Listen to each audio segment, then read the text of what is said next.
Boa noite, meus queridos e amados irmãos. É um privilégio, um prazer poder estar aqui ministrando a palavra do Senhor para os irmãos, né? Trazendo mais este alimento espiritual. Então, que o Senhor Deus possa estar nos abençoando com a sua poderosa palavra.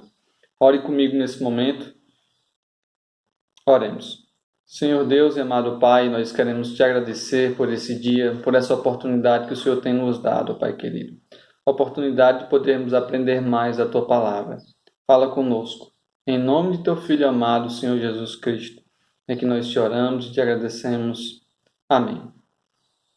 Os queridos irmãos, logo mais nós poderemos estar reunidos na igreja, né? Então, esperamos breve o momento em que possamos todos juntos estarmos reunidos e adorando a Deus, né? Fisicamente. De alguns anos para cá, algumas igrejas vêm sofrendo com a falta de unidade entre os irmãos.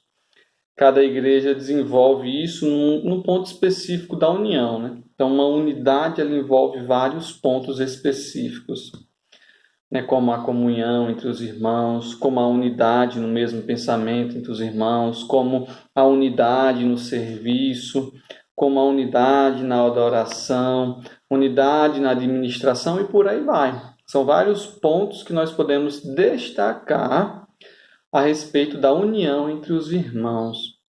E no nosso caso, falando aqui na Igreja Esperança, nós temos percebido que a união, por meio da comunhão entre os irmãos, em ocasiões especiais, ela vinha diminuindo ao longo do tempo, né? Aqueles que são mais antigos na igreja sabem e lembram, né, como a igreja realmente era unida nisso, na comunhão, né, em estarmos reunidos, todos os eventos, muitos irmãos participavam. Infelizmente, ao longo dos anos, isso foi diminuindo, foi caindo o número de irmãos que estavam participando desses momentos. Isso é muito importante para a saúde da igreja, muito importante para a saúde dos irmãos.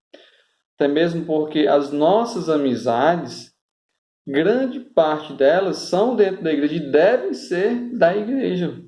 E esse é o momento em que nós estamos com amigos, em que nós estamos regozijando, em que nós estamos juntos, em que nós estamos brincando e adorando. Então, isso é um momento muito importante. Mas que, infelizmente, a cada ano que se passa, isso diminui. E é incrível que mais pessoas têm entrado dentro da igreja e mais pessoas têm saído desse momento de comunhão. Não têm participado, têm preferido seus grupos particulares, né? Tipo assim, mais isolado em casa, não gostar desses momentos. E isso é um grande problema, né? Nós precisamos rever isso, precisamos voltar para uma comunhão com toda a igreja. E o que nós temos percebido é que o mesmo grupo ele tem se mantido fielmente, né?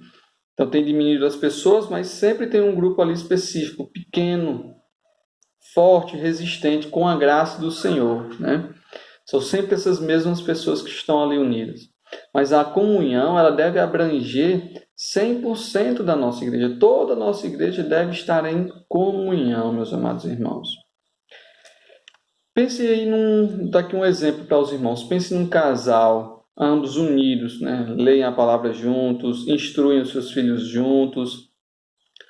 Porém, eles têm um problema de nas finanças não serem unidos no seu casamento. Então, isso traz um desconforto para o casal. Isso certamente trará grandes problemas à vida deste casal. Então, no resto que ele é unido, não vai conseguir segurar as pontas por muito tempo. Porque no ponto em que eles não estão sendo unidos, exatamente o ponto onde Satanás vai investir para que aquele casamento seja quebrado, desmanchado. Então, um único ponto pode fazer um grande estrago no casamento. Então, se você negligencia a comunhão entre os irmãos dentro da igreja, isso vai trazer grandes problemas para o seu relacionamento com a igreja, para a sua igreja em si. Tá? E o momento atual serve como uma grande reflexão a todos nós, aqueles que participam e aqueles que não participam. Pois no momento nós estamos sendo impedidos de fisicamente nós mantermos essa união entre os irmãos, essa comunhão. Tal momento tem levantado grandes saudades aos nossos corações. Então, aproveita esse momento para entender o quão importante é a comunhão na vida dos irmãos, para firmar um propósito em participar de todas as programações da igreja, em estar presente, Dia das Mães, no Dia dos Pais, em aniversários, Dia do Pastor, na ceia de Natal, no Ano Novo.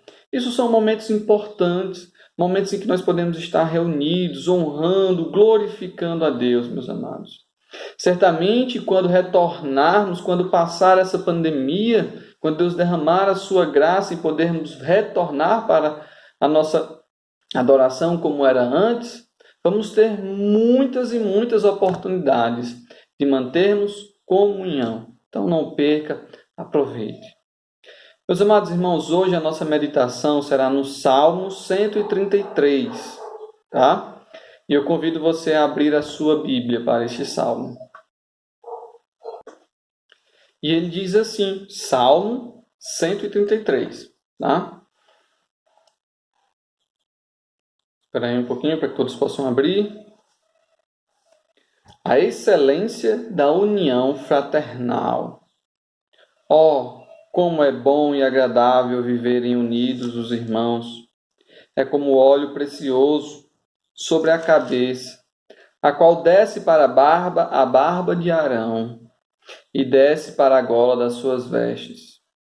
É como o orvalho do Hermon, que desce sobre os montes de Sião. Ali ordena o Senhor a sua bênção e a vida para sempre. Esse é o texto que nós estaremos meditando durante essa noite. Meus irmãos, este é mais um salmo de romagem. Ele era entoado durante as viagens de peregrinação para a adoração que acontecia em Israel. Lembra que haviam 3 festas principais durante o ano, e o judeu era obrigado a participar de pelo menos uma delas. Então, sempre nessas festas, montava-se um grupo de pessoas e então viajavam para a cidade de Jerusalém em busca de adorarem ao Senhor. Então, estas pessoas saíam de todos os locais de Israel e se destinavam até o Monte Sião. Ali eles poderiam, então, adorar a Deus. Nessa peregrinação, então, eram entoados os cânticos de romagem. Nesse caso, nós estamos tratando aqui do Salmo 133. É um desses cânticos que eram entoados por essa multidão de pessoas. Este é um salmo que enaltece, engrandece a união fraternal entre o povo de Deus. Ele valoriza, ele demonstra como ela é preciosa diante de Deus, como ela é importante. E este Salmo 133, ele é mais um salmo davídico. Nele nós não sabemos o exato momento em que ele escreveu, a situação na qual ele estava passando. Porém, a grande maioria dos teólogos é unânime em acreditar que ele foi composto depois que o rei Davi assumiu o trono, o governo ali de Israel. Mas para isso nós precisamos entender um pouquinho desse contexto, precisamos retornar aí um pouco na história de Israel, preste bem atenção, para que os irmãos possam acompanhar a linha de raciocínio, tá? Vamos lá para Josué. Josué, como um líder, conduz o povo até a terra prometida e, durante a sua vida, as tribos serviram ao Senhor, né? Então, tanto com Josué quanto com os anciãos, quando Josué morre, ainda continuam alguns anciãos e eles dão continuidade na adoração ao Senhor. E aí, com a morte de Josué, com a morte dos anciãos, o povo passa então a abandonar ao Senhor e a não mais servi-lo. Eles esquecem do Senhor. A palavra de Deus nos diz que uma geração se passa e o povo já não se lembra mais do Senhor. Então, as 12 tribos que compunham Israel eram problemáticas, completamente ali desunidas. Cada tribo tinha o seu líder que governava, ou seja, eram 12 ao todo. E aí, nesse período, se levantou os juízes, né, da parte do Senhor. O Senhor levanta para auxílio do seu povo, com a libertação dos inimigos e também como guias espirituais. A exemplo disso, nós temos o Sansão e nós temos o profeta Samuel, que foi um guia espiritual para a nação de Israel. Eles eram conhecidos como heróis nacionais. E aí, em meio a toda essa bagunça do povo, né, das tribos, o povo se cansa. Então eles pensam, olha, nós queremos um rei agora. Nós desejamos que um homem nos governe. Não desejamos mais esse estilo de tribo. Queremos um rei sobre nós. Queremos que ele unifique tudo.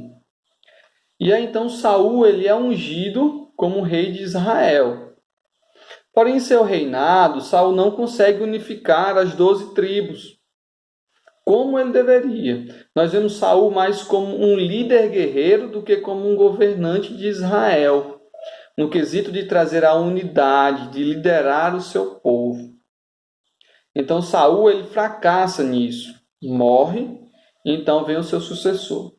Como o reino não estava unificado, ainda se tinha as tribos presentes ali, Davi, como ele havia sido ungido rei, Davi ele é proclamado rei de Judá. Né? Ele havia sido ungido rei por Deus. Então Davi tinha sido ungido rei pelo Senhor. Ele tinha usado o profeta Samuel para que ele pudesse então ungir Davi como rei de Israel. Então a tribo de Judá proclama Davi como novo rei. Já o restante das 11 tribos declara então Isbosete, que era filho de Saul. Então ele é proclamado rei de Israel. Por aqui dá para nós entendermos como não havia união entre essas tribos. Como elas não andavam juntas, andavam completamente distintas. Saul não havia conseguido unificar elas. E aí com isso há uma guerra civil entre Judá e Israel. Então depois de muita peleja, uma batalha sangrenta, você vai poder encontrar essa história em 2 Samuel, capítulo 2, no capítulo 5. Judá vence sobre Israel. E aí, com a vitória de Davi, o reino é então unificado. Ele deixa de ser governado pelas tribos e agora a autoridade passa somente a um homem, ao rei Davi, que passa a governar sobre todo Israel, unificando assim o reino. Então, no reinado de Davi, certamente ele conquistou a unificação das tribos na sua nação, resolvendo assim os problemas surgidos desde a época dos juízes. Eles se encerram ali em Davi. Então, esse é o contexto do Salmo 133. Agora, nós vamos passar pelo texto, vamos entender o que ele quer nos dizer. Então, verso 1 do Salmo 133, ele diz assim: Ó, como é bom e agradável viverem unidos os irmãos. Então, inicialmente, Davi está expressando gratidão. A exclamação ó, empregado por Davi, expressa o que ele está contemplando naquele momento. Aquilo que os seus olhos podem contemplar diante da nação de Israel. Por isso, Davi, ao contemplar a sua nação, ele está afirmando como é bom e agradável viverem unidos os irmãos. Esta imagem contemplada por Davi de união, ela vai abranger aí 2 aspectos, meus amados, da união. Primeiro é porque ele está olhando para o seu povo, entendendo, poxa, esse povo não era unido, mas agora ele se encontra unido. Unido na parte política. E isso trouxe grande prosperidade física para a nação de Israel. Por quê? Porque não haviam mais guerras entre as tribos. Eles poderiam conviver em paz. Todas as tribos agora tinham acesso a todas as tribos. Não precisavam de permissões para que uma pessoa de uma tribo pudesse entrar ou passar por outra tribo. Se tornou como um país onde todos têm acesso a todos os locais. As tribos não possuíam mais problemas entre si. Havia paz no reino, havia união entre o povo. Havia uma lei para todos. Não funcionava como era na época dos juízes, onde cada uma das tribos tinha suas próprias leis, decidiu como funcionavam as coisas. Agora era uma lei geral, uma lei para todo o Israel. Então Davi olha para a sua nação, contempla e agradece. Ele entende que aquilo é muito bom, aquilo ali é maravilhoso, pois agora havia união política no Estado de Israel. E aí, em segundo lugar, a união, ela é uma união espiritual, que trazia uma prosperidade espiritual para a nação de Israel. Após a morte de Josué e dos anciãos das 12 tribos, então o povo começou a abandonar ao Senhor, começaram a criar diversos lugares para adoração, passaram a adorar a diversos deuses. E aí, com a unificação das tribos, Deus se tornou único para o povo. O povo deixou de lado os seus deuses, deixou de lado os seus locais para adoração. Passaram a adorar em apenas um local, passaram a adorar apenas um único Deus. Então o povo se voltou verdadeiramente para Deus. Ou seja, estava unido, todos num único Senhor. Então, ao olhar a nação e contemplar uma união política e uma união espiritual, Davi se alegra, pois aquilo era agradável aos seus olhos. E para demonstrar a grande alegria no seu coração, nós vemos Davi apresentar duas ilustrações. Quero desde já dizer que tais ilustrações, elas não são simples de nós podermos compreender o que Davi estava querendo dizer. Então, tratam-se de suposições, nós buscarmos entender aquilo que estava no coração de Davi.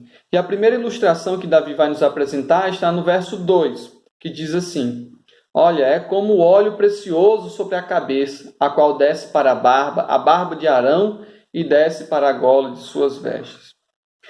Meus amados, esse óleo sagrado ele é diferenciado dos demais óleos.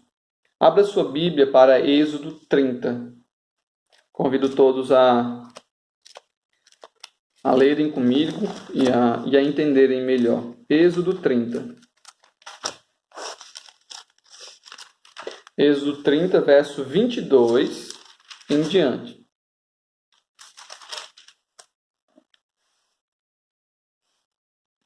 O óleo da santa unção. Disse mais o Senhor a Moisés: tu, pois, toma das mais excelentes especiarias, da mirra fluida, 500 ciclos, de cinamomo, odoroso a metade, a saber, 250 ciclos, e de cálamo aromático, 250 ciclos, e de cássias, 500 ciclos, segundo o ciclo do santuário, e de azeite de oliveira, 1 hin. Disto farás o óleo sagrado para a unção, perfume composto segundo a arte do perfumista. Este será o óleo sagrado da unção. Com ele ungirás a tenda da congregação e a arca do testemunho, e a mesa com todos os seus utensílios, e o candelabro com os seus utensílios, e o altar do incenso e o altar do holocausto com todos os utensílios, e a bacia com o seu suporte. Assim consagrarás estas coisas, para que sejam santíssimas. Tudo que tocar nelas será santo. Também ungirás Arão e seus filhos, e os consagrarás para que me oficiem como sacerdotes. Dirás aos filhos de Israel: este me será o óleo sagrado da unção nas vossas gerações. Não se ungirá com ele o corpo do homem que não seja sacerdote, nem fareis outro semelhante da mesma composição. É santo e será santo para vós outros. Qualquer que compuser o óleo igual a este, ou dele puser sobre um estranho, será eliminado do seu povo. Então veja aqui, o Senhor está produzindo um óleo exclusivo, um óleo sagrado, diferenciado dos demais. É um óleo caro, um óleo raro, e o Senhor havia dado a receita para Moisés. Ninguém poderia utilizá-lo, apenas para a unção ali do sacerdote. Esses eram apenas os únicos homens que poderiam usar aquele óleo, no momento que eles eram ungidos. Tá? Então isso se tratava de um óleo sagrado. Então, Davi está comparando a união do seu povo com esse óleo sagrado. E muito provavelmente o que Davi tinha em mente não era a respeito da preciosidade ou da fragrância que aquele óleo possuía, mas do fato de o óleo percorrer todo o corpo de Arão, porque isso representava a unidade. Tá? O óleo sagrado era derramado sobre a cabeça do sacerdote e em abundância, ele percorria todo o seu corpo, caindo da cabeça, passando pelas barbas, descendo por todas as suas vestes, passando pelos ombros, corpo, pernas, chegando até os pés. Então, literalmente, o sacerdote era encharcado com óleo sobre si e sobre as suas vestes. Ele era derramado mesmo em abundância sobre o sacerdote. O texto usa aí o termo gola, mas ele não está falando aqui dessa gola, tá? E sim da ponta das suas vestes que alcança ali os pés, não é a do pescoço, tá? Isso demonstra uma unção completa, não somente na cabeça, mas passando pelos ombros, barriga, pernas e chegando ali até os pés. E aí, como Arão encharcado pelo óleo, as tribos estavam completamente unidas numa só. Essa é a ideia, pelo menos uma das ideias aceitas em cima da ilustração que o rei Davi está nos dando, meus irmãos. Essa, na minha visão, seria a melhor das ideias. Tá? Alguns outros defendem que, assim como o óleo é precioso, a união também é preciosa. E, de fato, isso também faz sentido. Mas, ao meu ver, a ideia é de modo completo. Como Arão foi encharcado pelo óleo, as tribos estavam completamente unidas em si. Então, todo o corpo de Arão estava ali unido com aquele óleo. E aí, a segunda ilustração, ele vai dar no verso 3. Ele diz assim, olha, é como o orvalho do Hermon, que desce sobre os montes de Sião. Ali ordena o Senhor a sua bênção e a vida para sempre. O Monte Hermon é o monte mais alto ao norte de Jerusalém. Ele é responsável pela maior parte do volume de água que passa ali pelo Rio Jordão. A neve se instala no pico do monte, lá no topo, tá certo? E permanece lá a maior parte do ano. Aos poucos aquela neve derrete, então vai se jogando ali no Rio Jordão. O Monte Sião aqui já ficava a muitos e muitos quilômetros de distância, ficava ao sul de Israel. E o orvalho no qual o texto menciona são gotículas de água que nós encontramos nas plantas, geralmente pela manhã cedo, ou naquela superfície do carro ou do chão. Você pode encontrar ali aquelas gotículas de água e que logo elas se dissipam com o aparecer do sol. O Monte Hermon ele era um grande receptáculo do orvalho. E por seu intermédio, esse orvalho era então distribuído entre as mais diversas regiões e rio. Ele era o principal fator pelo qual jogava-se água no Rio Jordão, por meio do orvalho e também das neves que eram derretidas, caíam-se ali jogando no Rio Jordão. Então, mais uma vez, Davi não nos deixa claro a ideia que ele quer apresentar. Muito provavelmente a mesma ideia da unidade ali no sacerdote, do óleo derramando sobre si. De que o mesmo orvalho que molhava o Monte Hermon, aquele orvalho que amanhecia ali sobre o monte, ele era carregado pelo vento e ele também molhava o Monte Sião. E isso ele estava a mais de 300 quilômetros de distância. Então isso representava uma unidade. Ambos os montes recebiam o mesmo orvalho. Então, da mesma forma que Arão, o óleo que caía na sua cabeça era o mesmo óleo que descia pelo seu pescoço, pela sua barba, pelo seu corpo e que chegava até os seus pés. Então, o mesmo orvalho que caía no Monte Hermon, ele se destinava a mais de 300 quilômetros para cair também no Monte Sião, simbolizando assim a unidade entre esses dois montes. Tá? Isso representava também a unidade entre todas as tribos. Da mesma forma que esses montes foram unidos, agora todas as tribos de Israel estavam unidas num só reino, na nação de Israel. Tá? E na minha ideia, essa era a visão de Davi, era o que Davi estava querendo mostrar. E aí, por último, Davi está demonstrando que isso é bênção de Deus. Foi por intermédio do Senhor que aquela união foi possível a todo o povo. Então, toda aquela confusão, toda aquela desordem de tribos, ela foi unificada por Deus. Deus foi o meio pelo qual aquele povo se tornou agora um, com um só pensamento, com um só rei. Tá? E aí, dali de Sião, a ideia de que o orvalho sai do Monte Hermon e vai lá para Sião, a ideia é que dali de Sião, Deus abençoava o povo. Porque ali era onde ficava o templo, ali era onde acontecia a adoração, ali era uma demonstração da união de todo Israel. Porque o povo peregrinava para Sião, para Jerusalém, para ali poderem adorar. Então, lá era uma representação da unidade entre todo Israel.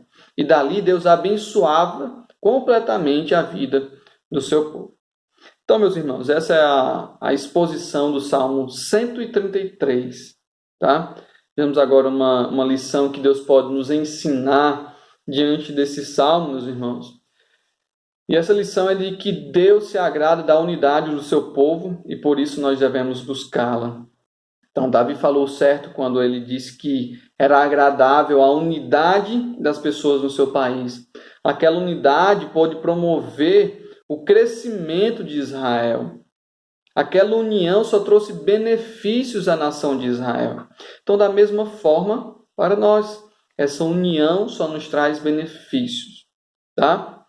Deus, ele se agrada da unidade do seu povo, por isso nós devemos buscá-la. Nós jamais devemos desprezar a unidade. Nós jamais devemos ser o motivo pelo qual eu não busco uma unidade. A unidade implica que seu povo está caminhando junto da mesma forma. Uma igreja, uma família que não anda em unidade está a um passo da destruição, pois em si ela já está dividida. Meus irmãos, lembra lá da igreja de Corinto? Uma igreja que não estava unida. Uma igreja em que buscava ter vários líderes. Paulo, Cristo, Pedro e por aí vai. Então era uma igreja que não andava junta, unida em si. Certamente aquilo não agradava ao Senhor. Eles não estavam permitindo que o óleo ou o orvalho que se iniciava na cabeça pudesse chegar a todo o corpo. Eles estavam permitindo que esse óleo ficasse apenas em uma parte. E isso não estava agradando a Deus. Então, da mesma forma, a nossa igreja, meus irmãos, você, nós, temos que buscar a unidade do corpo, a unidade da igreja, a unidade da família. Apenas juntos nós conseguiremos andar. Com dois pensamentos, uma igreja não se vai para frente. Com dois pensamentos, uma família não caminha. Ambas são destruídas, meus irmãos. E se assim nós não agirmos, assim nós não priorizarmos por um só pensamento, por um só meio de caminharmos, a destruição, de fato, será o nosso futuro. Então nós temos que permitir que esse óleo caia sobre a nossa cabeça e ele desça até os nossos pés, permitindo assim que a bênção de Deus caia sobre nós. Porque se nós não permitirmos, a bênção de Deus não poderá se achegar a nós. Nós não podemos ser negligentes, meus irmãos, na unidade. Por muitas vezes vão ter algumas decisões nas quais nós não vamos concordar, mas isso não significa que eu não deva estar unido à minha igreja. Nós devemos estar unidos à igreja, meus irmãos. E da mesma forma isso acontece para com a família. A família deve estar unida. Uma família unida é uma família forte. É uma família na presença de Deus. Uma família que pensa de um modo junto. Apenas dessa forma, tanto a igreja quanto a família, elas poderão agradar ao Senhor. E eu tenho certeza que você que está aí me ouvindo, não quer ser uma família ou não quer ser uma parte de uma igreja na qual não está unida. Então busque no seu coração a unidade entre os irmãos, pois isso agrada a Deus. Isso nós devemos buscar, porque agrada ao Senhor. E nós devemos agradar a Deus em todas as coisas na nossa vida. Então, meus amados, não sejam negligentes na unidade. E voltando ao início, no questionamento que eu havia levantado, na comunhão. A nossa igreja precisa estar unida na comunhão. Os irmãos precisam ser fiéis nesses momentos. São momentos importantes, são momentos cruciais na nossa vida, porque se nós não mantemos comunhão com os irmãos da igreja, facilmente nós manteremos essa comunhão com aqueles que não pertencem à igreja, com aqueles que são mundanos. Dessa forma, nós traremos a destruição sobre a nossa vida. Nós desagradaremos a Deus, meus amados. Então, vamos buscar a união de um modo geral, em todos os aspectos. não seja do contra, mas seja de acordo com a palavra de Deus, buscando a união diante de todos e diante da igreja. Meus irmãos, que Deus nos abençoe e nos use com a sua poderosa e rica palavra. Amém.